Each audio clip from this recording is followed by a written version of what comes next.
अमृतवाणी श्री ब्रह्मचैतन्य महाराज गोंदवलेकर यांची प्रश्नोत्तरी. लेखक डॉक्टर मनोहर वर्टीकर. प्रश्न क्रमांक 43. महाराज, तुमच्या आयुष्यातला एखादा चमत्कार आम्हाला सांगाल का? महाराजांचं उत्तर: हो, जरूर. माझ्याच आयुष्यातला कशाला, पण तुमच्या सर्वांच्या आयुष्यातला चमत्कार पण मी सांगेन. पण त्या अगोदर चमत्कार म्हणजे काय ते आपण पाहूया. एखादी गोष्ट निसर्गाच्या नियमाच्या विरुद्ध घडली तर त्याला चमत्कार म्हणता येईल. उदाहरण द्यायचे झाले तर असे म्हणता येईल की माझ्या हातात जी माळ आहे ती आपोआप हवेत वरती जायला लागली तर त्याला आपण चमत्कार म्हणू. आता मला सांगा, निसर्गाचे नियम कोणी केले? भगवंतानेच ना. मग आता असा कोणता सत्पुरुष असेल जो भगवंताच्या इच्छेविरुद्ध काम करेल? तेव्हा कोणीही सत्पुरुष चमत्कार करत नसतो.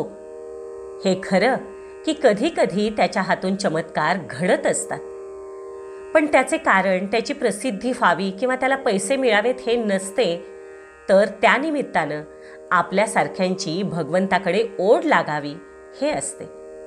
तेव्हा कोणी चमत्कार सांगून करत असेल तर तो सत्पुरुष आहे असे मुळीच मानू नका. तो नामाबद्दल काय सांगतो ह्यावरून तो सत्पुरुष आहे किंवा नाही हे ठरवा. अजूनही तुम्हाला चमत्कार ऐकायचाच म्हणता तर अगोदर तुमच्या आयुष्यातला चमत्कार सांगतो. तुम्ही सर्वजण खूप हुशार आहात, समंजस आहात. तुम्ही एवढी दगदग सोसून येथे येता त्या अर्थी तुम्हाला काहीतरी पाहिजे हे निश्चित. प्रत्येक जण आपापल्या संसारातल्या अडचणी घेऊन इथे येतो.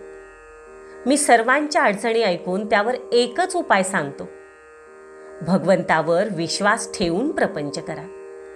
भगवंताचे मनापासून नाम घ्या. तुम्ही वारंवार इथे येता आणि मी तेच तुम्हाला सांगतो. मी जे सांगतो ते तुम्हाला पटत नाही किंवा जमत नाही, तरी मी जी एकच गोष्ट तुम्हाला सांगतो ती ऐकण्यासाठी वारंवार येता. हा तुमच्या जीवनातला चमत्कार नव्हे का? आता माझ्या जीवनातला चमत्कार सांगतो. देवासाठी देव मागायला माझ्याकडे येणारा एखादा विरळाच जो येतो तो आपली अडचण सांगण्यास येतो. मी त्याला नाम घे म्हणून सांगतो. तो वारंवार तोच प्रश्न विचारतो आणि मी पुन्हा पुन्हा नाम घे असेच सांगतो.